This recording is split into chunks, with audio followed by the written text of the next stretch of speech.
ಎಲ್ಲರಿಗೂ ನಮಸ್ಕಾರ. ಇವತ್ತಿನ PU ಉಪನ್ಯಾಸಕರ ವಿಭಾಗದಲ್ಲಿ ಪಟ್ಟದ ಕಲ್ಲಿನ ವಿಶೇಷತೆಯನ್ನು ಗಮನಿಸೋಣ. ಪಟ್ಟದ ಕಲ್ಲು. ಈ ಪಟ್ಟದ ಕಲ್ಲು ಚಾಲುಕ್ಯರ ಉಪರಾಜಧಾನಿಯಾಗಿತ್ತು.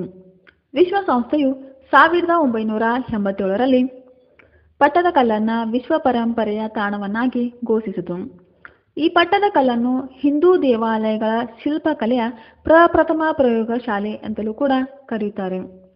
ಇನ್ನು ಚಾಲುಕ್ಯ ಅರಸರಿಗೆ ಇಲ್ಲಿ ಪಟ್ಟಾಭಿಷೇಕವಾಗುತ್ತಿದ್ದರಿಂದ ಈ ಸ್ಥಳಕ್ಕೆ ಪಟ್ಟದ ಕಲ್ಲು ಎಂತಲೂ ಕೂಡ ಹೆಸರು ಬಂತು ಎಂದು ಇತಿಹಾಸದಲ್ಲಿ ಹೇಳಲಾಗಿದೆ.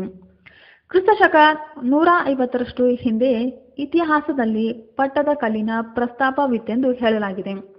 ಇನ್ನು ಪ್ರಸಿದ್ಧ ಇತಿಹಾಸಕಾರರಾದ ಟಾಲೆಮಿಯವರು ಈ ಪಟ್ಟದ ಕಲ್ಲನ್ನು ಫತೇಗಲ್ ಎಂದು ಉಲ್ಲೇಖಿಸಿದ್ದಾರೆ.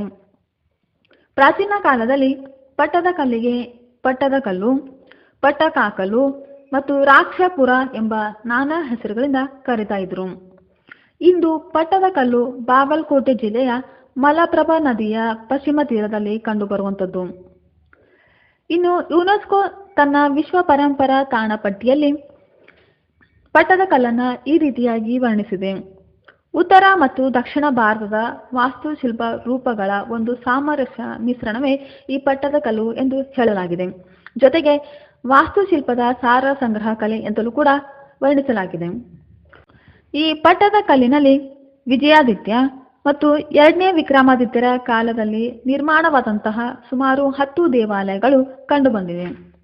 ಪಟ್ಟದ ಕಲ್ಲಿನಲ್ಲಿ ಕಂಡುಬರುವಂತಹ ಕೆಲವು ಪ್ರಸಿದ್ಧ ದೇವಾಲಯಗಳು: ವಿರೂಪಾಕ್ಷ ದೇವಾಲಯ, ಕ್ರಿಸ್ತಶಕ 740.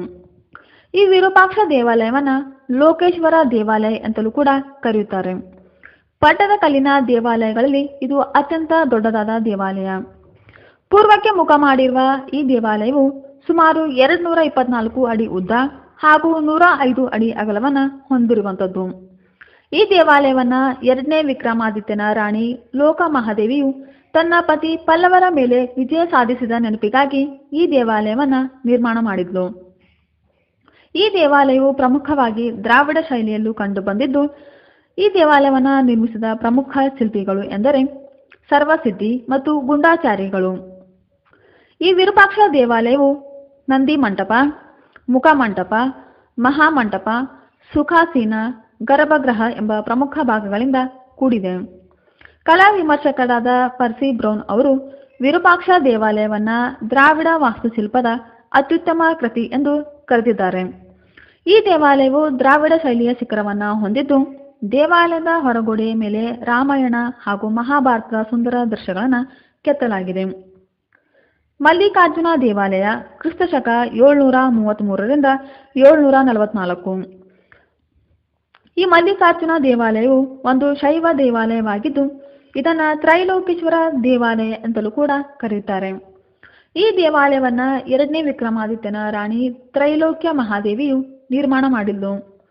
ಈ ದೇವಾಲಯದ ಗೋಡೆ ಹಾಗೂ ಕಂಬಗಳ ಮೇಲೆ ಪಂಚತಂತ್ರ ಕಥೆಗಳ ದೃಶ್ಯಗಳನ್ನು ಬಿಡಿಸಲಾಗಿದೆ. ಸಂಗಮೇಶ್ವರ ದೇವಾಲಯ. ಈ ಸಂಗಮೇಶ್ವರ ದೇವಾಲಯವನ್ನು ವಿಜಯಾದಿತ್ಯನು ಕ್ರಿಸ್ತಶಕ 725ರಲ್ಲಿ ನಿರ್ಮಾಣ ಮಾಡಿದ. ಈ ದೇವಾಲಯದ ಪ್ರವೇಶ ದ್ವಾರವು ಉತ್ತರ ದಿಕ್ಕಿನಲ್ಲಿದ್ದು, ದೇವಾಲಯದ ದ್ವಾರಪಾಲಕ ದೃಶ್ಯಗಳು ಅದ್ಭುತವಾಗಿ ಮೂಡಿಬಂದಿವೆ. ದೇವಾಲಯದ ಹೊರಗೋಡೆಯ ಮೇಲೆ ಶಿವ, ವಿಷ್ಣು, ವರಾಹ ಹಾಗೂ ಗಜಾಸುರರ ಶಿಲ್ಪಗಳು ಕಂಡುಬಂದಿವೆ. ಪಾಪನಾಥ ದೇವಾಲಯ, ಕ್ರಿಸ್ತಶಕ 680. ಈ ಪಾಪನಾಥ ದೇವಾಲಯವು ಮಲಪ್ರಭಾ ನದಿಯ ದಂಡೆಯ ಮೇಲೆ ಕಂಡುಬಂದಿದೆ.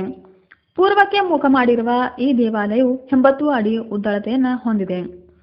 ಈ ದೇವಾಲಯವು ಮುಖಮಂಟಪ, ರಂಗಮಂಟಪ, ಅಂತರಾಳ ಹಾಗೂ ಗರ್ಭಗುಡಿಗಳ ಶಿಖರಗಳಿಂದ ಕೂಡಿರುವಂಥದ್ದು. ಇನ್ನು ಪಾಪನಾಥ ದೇವಾಲಯದ ಹೊರಗೋಡೆಯ ಮೇಲೆ ಶಿವಪಾರ್ವತಿ, ರಾವಣ ಕೈಲಾಸ ಪರ್ವತವನ್ನು ಎತ್ತುತ್ತಿರುವ ಹಾಗೂ ಮಹಿಷಾಸುರ ಮರ್ದಿನಿ, ತ್ರಿವಿಕ್ರಮ, ಗಜೇಂದ್ರ ಮೋಕ್ಷ, ವಿಷ್ಣು ಮೊದಲಾದವರ ಶಿಲ್ಪಗಳು ಕಂಡುಬಂದಿವೆ.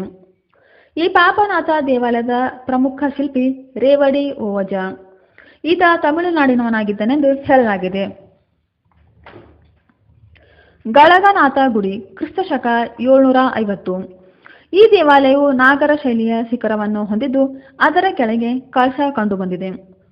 ಈ ದೇವಾಲಯದ ಗರ್ಭಗುಡಿಯಲ್ಲಿ ಕರಿಯ ಕಲ್ಲಿನ ಲಿಂಗವಿದ್ದು, ಮುಖಮಂಟಪದಲ್ಲಿ ಶಿವನ ಮೂರ್ತಿ ಕಂಡುಬಂದಿದೆ. ಜೈನ ನಾರಾಯಣ ಗುಡಿ. ಈ ಜೈನ ನಾರಾಯಣ ಗುಡಿ 4 ಕಂಬಗಳ ಹಜಾರವನ್ನು ಒಳಗೊಂಡಿದ್ದು ಗರ್ಭಗುಡಿಯ ಸುತ್ತ ಪ್ರದಕ್ಷಿಣಾ ಪಥ ಕಂಡುಬಂದಿದೆ. ಗರ್ಭಗುಡಿಯ ಮೇಲೆ ಮತ್ತೊಂದು ಗರ್ಭಗುಡಿ ಕಂಡುಬಂದಿದ್ದು ಈ ದೇವಾಲಯದ ಪ್ರಮುಖ ವಿಶೇಷತೆ. ಈ ದೇವಾಲಯದ ಹೊರಗೋಡೆಯ ಮೇಲೆ ಜೈನ ಧರ್ಮಕ್ಕೆ ಸಂಬಂಧಿಸಿದಂತ ಅನೇಕ ದೃಶ್ಯಗಳನ್ನು ಬಿಡಿಸಲಾಗಿದೆ.